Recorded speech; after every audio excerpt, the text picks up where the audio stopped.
خاص طور پہ امریکہ کے جانے اور افغانستان میں طالبان کی طرف سے عبوری حکومت کے اعلان کے بعد تو مجھے تو ایسا لگ رہا ہے کہ ایک نئی گریٹ گیم کا آغاز ہو گیا۔ دیکھیں، پہلی بات تو یہ ہے کہ افغانستان تو شاید کسی مشکل میں گرفتار ہو نہ ہو، آپ اپنی خیر منائیں جو صورتحال بن رہی ہے۔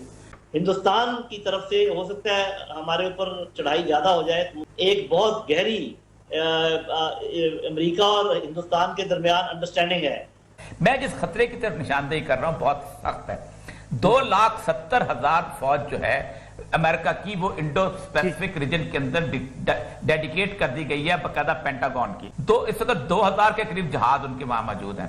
اور ایک اور بات یاد رکھیں، پاکستان کے اندر کسی بھی وقت ایک فنڈامنٹلسٹ قسم کی موومنٹ جو ہے اس کو بلڈ کیا جائے گا، بجائے اس کے کہ ہم افغانستان کو کہیں کہ ہم یہ کرو وہ کرو، ہمیں خود چاہیے کہ ہم کیا کرنا کہ اگر پوری دنیا بھی کھڑا ہو جائے امریکن کے خلاف، امریکہ کہتا ہے ٹو ہیل ود یو، اگر ہم کسی کو مارنا ہے ہم جا کے ماریں گے۔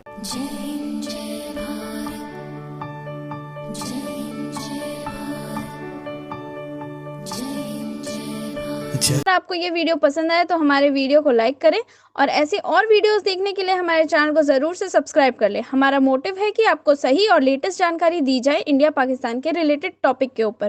تو ملتے ہیں آپ سب سے نیکسٹ ویڈیو پہ۔ جے ہند، جے بھارت۔ سب سے پہلے گھبرانا نہیں۔ دیکھیں، پہلی بات تو یہ ہے کہ افغانستان تو شاید کسی مشکل میں گرفتار ہو نہ ہو، آپ اپنی خیر منائیں جو صورتحال بن رہی ہے۔ اور جو شاید ہم سمجھ لیں، ہم افغانستان کو مشورے دے رہے ہیں، توپوں کا رخ آپ کی طرف پلٹ چکا ہوا ہے۔ اور جو شخص یہ نہیں جانتے وہ کبھی کبھی میرے سامنے یہ پڑی ہوئی ہے پینٹاگون کی اسٹریٹجی، انڈو پیسفک اسٹریٹجی جو انہوں نے بلٹ اپ کی ہوئی ہے۔ آپ کے ارد گرد ایک بہت بڑا 4 ملکوں کا کویٹ جو ہے وہ بن چکا ہوا ہے، اور اس کے اندر سب سے مین بیٹل گراؤنڈ جو ہے وہ آپ کا ملک بننے والا ہے۔ 20 سال آپ نے دور سے جنگ دیکھی ہے۔ آپ نے 3 ہوائی اڈے دیے تھے جہاں سے 57,000 دفعہ امریکی جہاز اڑے تھے، 57,000 سارٹیز، اور انہوں نے افغانستان کے شہروں پہ بمباری کی تھی۔ آپ نے اس افغان سیکورٹی کونسل فورسز کو اور اس گورنمنٹ کو تسلیم کیا تھا جس کے اندر 66 امریکن کیمپ، یہ ڈوزیئر ہے جو شاہ محمود قریشی صاحب نے یونائیٹڈ نیشنز کو دیا تھا، 66 کیمپ تھے جن سے آپ کے ملک میں دہشت گردی ہوتی تھی اور امریکہ کی سپرویژن میں ہوتی تھی، اور آپ ہر سال امریکہ سے کولیشن سپورٹ فنڈ کی بھیک مانگتے تھے۔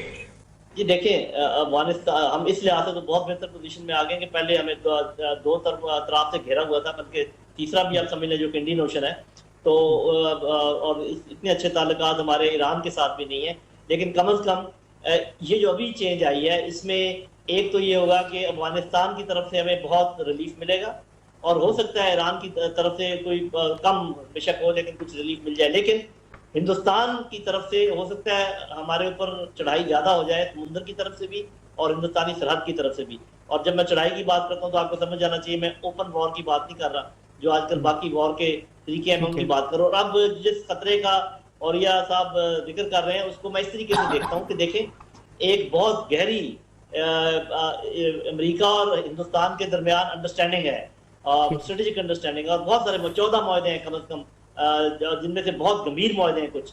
میں جس خطرے کی طرف نشاندہی کر رہا ہوں بہت سخت ہے۔ 2,70,000 فوج جو ہے امریکہ کی وہ انڈو اسپیسیفک ریجن کے اندر ڈیڈیکیٹ کر دی گئی ہے باقاعدہ پینٹاگون کی۔ 3 ان کے بحری بیڑے اس وقت پینٹاگون کے وہاں موجود ہیں کنٹینمنٹ آف چائنا کے حساب سے۔ اس وقت 2,000 کے قریب جہاز ان کے وہاں موجود ہیں۔ انڈیا کو، جیسے لودھی صاحب نے کہا، انڈیا کو وہ پاکستان کے ساتھ لڑنے کے لیے بھیجیں گے۔